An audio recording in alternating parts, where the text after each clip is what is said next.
ನಂದಿಗಾಗಿ ನಮ್ಮ ಮತದಾನ ಅನ್ನುವ ವಿಶೇಷ ಸಂಕಲ್ಪ ಯಾತ್ರೆಯ ಅಂಗವಾಗಿ ನಾವಿಂದು ಅಂಜನಾದ್ರಿಯ ಬೆಟ್ಟದಲ್ಲಿರುವಂತಹ ಹನುಮಂತನ ಜನ್ಮಸ್ಥಾನದಲ್ಲಿ ಬಂದು ನಾವು ನಿಂತಿದ್ದೀವಿ.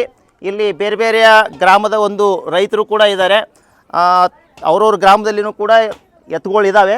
ಆದರೆ 20 ವರ್ಷಗಳ ಹಿಂದೆ ಎಷ್ಟಿದ್ದು ಇವತ್ತು ಅಷ್ಟಿಲ್ಲ. ಹೌದ್ರಿ, ತಾವೆಲ್ಲರೂ ಒಪ್ತೀರಿ? ಅದೇ 20 ವರ್ಷದಿಂದ 300-400 ಜೊತೆ ಇದೀವಿ ಅಂತ ನೀವೆಲ್ಲರೂ ಹೇಳ್ತೀರಿ. ಆದ್ರೆ ಈಗ ಎಷ್ಟು ಅದಾವು? ಭಾಳ ಆದ್ರೆ ಒಂದು 20-30 ಜೋಡಿ ಅದಾವೆ. ಇದಕ್ಕೆ ಮೂಲ ಕಾರಣಪ್ಪ ಅಂತಂದರೆ ಈ ಒಂದು ನಂದಿ ಸಂಪತ್ತಿಗೆ ಪೂರಕವಾದಂಥ ಒಂದು ಕಾನೂನು ಮತ್ತು ಯೋಜನೆಗಳಿಲ್ಲ. ಇದು ರೈತನ ಮನೆಯ ಆಸ್ತಿ.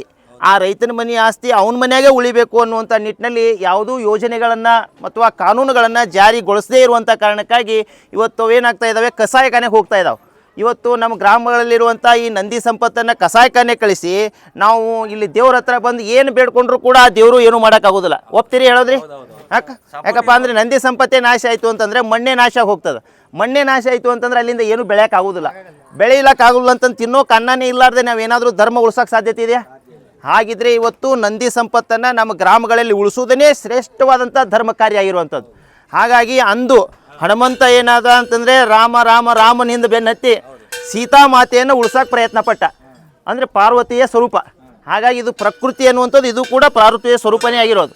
ಹಾಗಾಗಿ ಇವತ್ತು ಏನಾದರೂ ನಾವು ಪ್ರಕೃತಿಯನ್ನು ಉಳ್ಸೋಕೆ ನಾವು ಮುಂದೆ ಹೋದ್ವಿ ಅಂತಂದರೆ ಹನುಮಂತನೇ ನಮ್ಮ ಜೋಡಿ ಬಂದು ಕೆಲಸ ಮಾಡ್ತಾನೆ ಅನ್ನುವಂಥದ್ದು. ಒಪ್ತೀರಿ ಎಲ್ಲರೂ?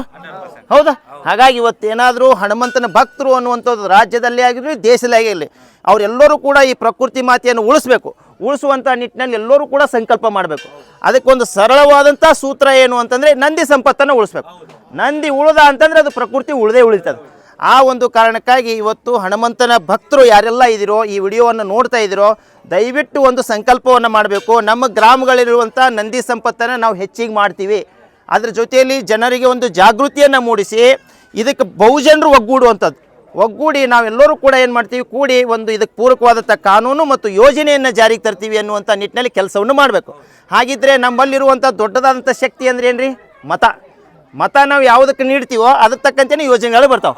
ಹಾಗಾಗಿ ನಾವು ಏನು ಮಾಡಿದ್ದೀವಿ, ಮುಂದಿನ ದಿನಗಳಲ್ಲಿ ಯಾರು ಈ ನಂದಿ ಸಂಪತ್ತನ್ನು ಉಳಿಸಿ ಬೆಳೆಸೋಕೆ ಪೂರಕವಾದಂಥ ಕಾನೂನು ಮತ್ತು ಯೋಜನೆಯನ್ನು ಜಾರಿಗೆ ತರ್ತಾರೋ ಅವ್ರಿಗೆ ಮಾತ್ರ ಮತ ನೀಡೋದು ಅಂತ. ಒಪ್ತೀರಿ? ಹೌದಾ? ನಾವು ಮತ ನೀಡೋಕೆ ನಾವು ತಯಾರಾದ್ವಿ ಅಂತಂದರೆ ಹೌದಪ್ಪ ನಾವು ಉಳಿಸ್ತೀನಿ ಇದಕ್ಕಂತೇಳಿ ತಾವು ಮುಂದೆ ಬರ್ತಾರೆ. ಇಲ್ಲಿ ಮತ ಕೊಡೋರೇ ನಾವು ಯಾವುದಕ್ಕೋ ಕೊಟ್ಟು ನಮ್ಗೆ ಇಂಥ ಯೋಜನೆ ತೊಗೊಂಬಂದ್ರೆ ಅವ್ರು ಹೆಂಗೆ ತರಕ್ಕೆ ಸಾಧ್ಯತೆ? ಅದು ಒಪ್ತೀರಿ? ಹಾಗಾಗಿ ಇಲ್ಲಿ ಏನಪ್ಪ ಅಂದರೆ ಇನ್ನು ಮುಂದಿನ ಒಂದು 5-6 ತಿಂಗಳಲ್ಲಿ ಏನಾಗುತ್ತೆ, ಈ ಗ್ರಾಮ ಪಂಚಾಯತಿ ಚುನಾವಣೆ ಬರ್ತಾವೆ. ಆ ಒಂದು ಸಂದರ್ಭದಲ್ಲಿ ಏನಾಗಬೇಕು, ಗ್ರಾಮಗಳಲ್ಲಿ ಇದರ ಆಧಾರಿತವಾಗಿಯೇ ನಾನು ಚುನಾವಣೆ ನಿಲ್ತೀನಿ ಅಂತೇಳಿ ಗ್ರಾಮದ ಒಂದು ಏನಾಗಬೇಕು, ಯುವಕರು ಮುಂದೆ ಬರಬೇಕು. ಹಾಗಾಗಿ ಅದ ರೀತಿ ಏನಾದರೂ ವಾತಾವರಣ ಸೃಷ್ಟಿ ಆದದ್ದೇ ಆದರೆ ಇದಕ್ಕೆ ಪೂರಕವಾದಂಥ ಕಾನೂನು ಮತ್ತು ಯೋಜನೆಯನ್ನು ಜಾರಿಗೆ ತರಕ್ಕೆ ಸಾಧ್ಯತೆ ಇದೆ. ಈ ನಿಟ್ಟಿನಲ್ಲಿ ನೀವೇನಾದರೂ ಈ ಸ್ಥಳದಲ್ಲಿ ಸಂಕಲ್ಪ ಮಾಡಿ ಹೋಗಿದ್ದೇ ಆದರೆ ಖಂಡಿತವಾಗಿಯೂ ಕೂಡ ಹನುಮಂತ ಕೇವಲ ಇಲ್ಲೇ ಉಳಿದಿಲ್ಲ, ಅವ ನಮ್ಮ ಜೊತೆನೇ ಬಂದು ಇಲ್ಲೇ ಕೆಲಸವನ್ನು ಮಾಡ್ತಾನೆ ಅಂತ. ಯಾಕಪ್ಪ ಅಂದರೆ ಇದಕ್ಕಿಂತ ಶ್ರೇಷ್ಠವಾದಂಥ ಕೆಲಸ ಯಾವುದೂ ಇಲ್ಲ.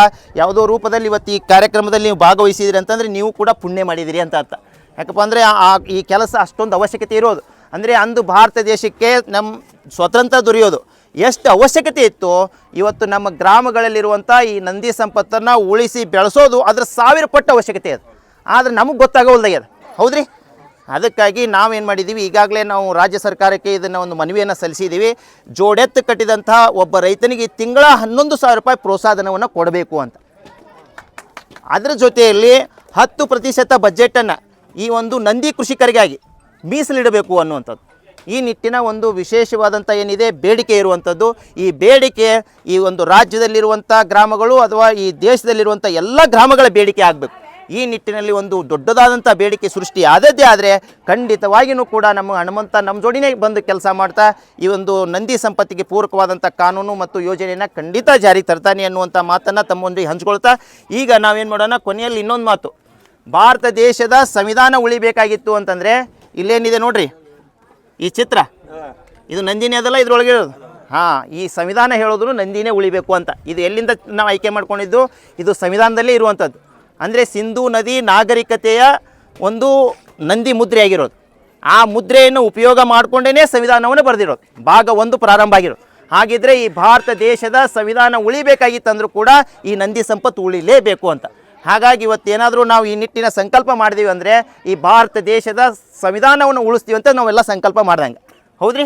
ಹಾಗಾಗಿ ಎಲ್ಲರೂ ಒಂದು ಶ್ರೇಷ್ಠವಾದಂಥ ಕಾರ್ಯದಲ್ಲಿ ನಾವು ತೊಡಗಿದ್ದೀವಿ. ಇವಾಗ ನಾ ಏನು ಮಾಡ್ತೀನಿ, ಸಂಕಲ್ಪ ವಿಧಿಯನ್ನು ಬೋಧನೆಯನ್ನು ಮಾಡ್ತೀನಿ. ದಯವಿಟ್ಟು ಏನು ಮಾಡಿರಿ, ನಾನು ಹೇಳಿದ ಹಾಗೆ ಹೇಳಿ. ದಯವಿಟ್ಟು ಕೈ ಮುಂದ್ಗಡೆ ಮಾಡಿ, ಕೈ ಮುಂದ್ಗಡೆ ಮಾಡಿ.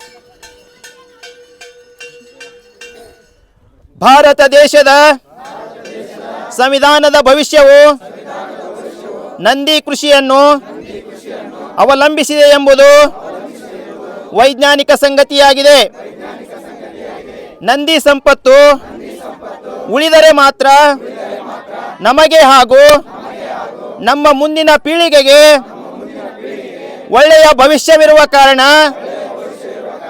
ಇನ್ನು ಮುಂದೆ ನಂದಿ ಕೃಷಿಕರಿಗೆ ಪೂರಕವಾದ ಕಾನೂನು ಹಾಗೂ ಯೋಜನೆ ಜಾರಿಗೆ ತರುವುದಕ್ಕೆ ಪ್ರಯತ್ನಿಸುವ ರಾಜಕೀಯ ನಾಯಕರಿಗೆ ನನ್ನ ಮತ ನೀಡುತ್ತೇನೆ ಹಾಗೂ ನಂದಿಗಾಗಿ ಮತ ಮೀಸಲಿಡುವ ಕುರಿತು ಜನಜಾಗೃತಿ ಮೂಡಿಸುವ ಪ್ರಯತ್ನ ಮಾಡುತ್ತೇನೆ ಎಂದು ನಾನು ನಂಬಿದ ದೈವದ ಸಾಕ್ಷಿಯಾಗಿ ಸಂಕಲ್ಪ ಮಾಡುತ್ತೇನೆ.